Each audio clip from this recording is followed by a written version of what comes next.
Hey, this is David Miller with the Miller Group of Keller Williams Realty, and I'm here to help you get real estate smart. It's hard to believe that over 12 months ago, when COVID first hit the market, it had a major impact on a lot of people's finances and their capability to pay their mortgage.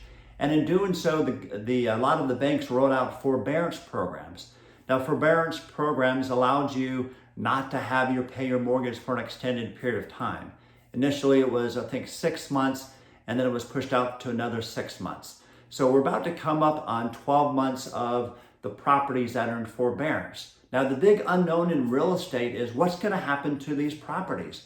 Depending on which talking head you listen to, you might hear anything from like, yeah, the inventory is low now, but wait till these millions of properties hit the market because they can't pay. I'll say this now as I said that again, as I said this before, I'm so sorry. That's not going to happen. That's not going to happen. There's over 2.6 million people in forbearance right now, and in spring, about 800,000 of them are going to come up after 12 months. Now, you're going to have some options on what you can do. And in order to take advantage of these options, you have to talk to your lender. And when I say talk to your lender, that means do not talk to the lender that you got the loan from. Talk to the company that is servicing your account. If you still do need help, they may extend it for another 6 months. But here are the four options that you have. Number one, you can be reinstated into the mortgage you had before. That means that you would need to provide all the months that you missed, which is 12 months, plus the 13th month up front. So if you got money to be able to do that, you can get right back where you were and really not change anything in your mortgage. The second thing is you can have a repayment plan.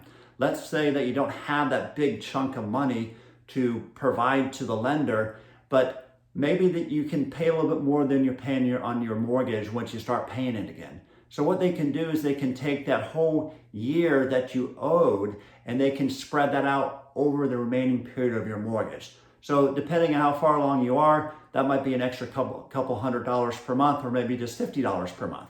But that is an option you can take advantage of. Let's say you don't have that money up front to pay and you can't afford to pay more than you're paying right now on your mortgage. The third option is you can do a payment deferral program. So a payment deferral program is they can add that onto the back of your loan. So let's say you only have about 10 years left on your loan. Well, they're going to add an 11th year, and that's going to be for those payments that you missed. Now, the nice thing about that is that you are not charged interest on that, is my understanding. But if you do sell your house, you still have to pay that. So keep that in mind. Just because you sell your house doesn't mean you have to pay that amount.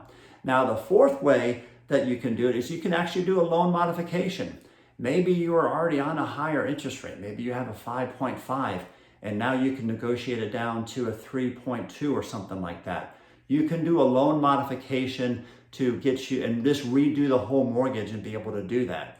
So as you can see, there's 4 options that you can take advantage of. That's why I feel that these properties are not going to be hitting the market. And even if they do hit the market, most people have a lot of equity in their house, and they're going to hit the market as a traditional sell rather than a distressed sell like a short sell or bank-owned property.